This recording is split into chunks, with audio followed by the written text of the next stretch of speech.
தலைவன் என்பவன் தன்னையே எரித்துக் கொண்டு வெளிச்சத்தை போல இருக்க வேண்டும். தலைவன் என்பவன் தன்னையே எரித்துக் கொண்டு வெளிச்சத்தை போல இருக்க வேண்டும்.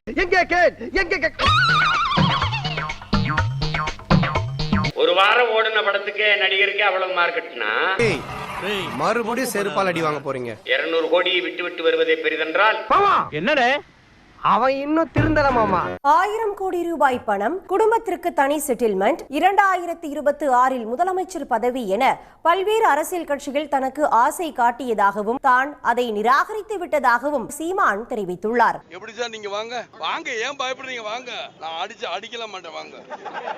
உங்களுக்கு வந்து 1000 crores ஃபேமிலிக்கு தனி செட்டில்மெண்ட், அப்புறம் 26ல வந்து நீங்க தான் சீஃப் மினிஸ்டர், அதுக்கு பேக்கிங் எல்லாம் பண்ணிடுவோம். அது எப்படா நெஞ்சில கொஞ்சம் கூட ஈரம் இல்லாம இவ்வளவு பெரிய பொய் சொல்ற? அப்ப என்ன பண்ண, ரொம்ப மயக்கம் வரும்போது டக்கு இந்த பக்கம் திரும்பி தலைவர் படம் இருக்கும், பாத்துக்கணும். என்னென்ன ரீல் விடணுமோ விடு. இந்த பக்கம் திரும்பினா தம்பி பாலச்சந்தர் படம் இருக்கும், பாத்துக்கணும். ஏன்னா மயங்கிடக்கூடாதுல்ல. இதை சொன்னா நம்மள பைத்தியக்காரன்னு சொல்றாங்க. 26ல ஆட்டத்தை நீ எதிர்கொண்டு பாக்குறேன், வெறி கொண்டு பாயும். எப்படி நீ ரஜினிகாந்த் உன்னை கேட்டு தான் போகணும் மேடம், உன்னை கேட்டு தான் தண்ணி குடிக்கணும், உன்னை கேட்டு தான் நான் ஒண்ணு கடிக்கணும் மேடம். என்ன கட்ட வார்த்தை பேசுற? நான் ரஜினிகாந்த் ஐயா வச்சு சந்திச்சதுனாலே RSS ஆயிட்டாரு, சங்கி ஆயிட்டாரு, வெறியாதான்.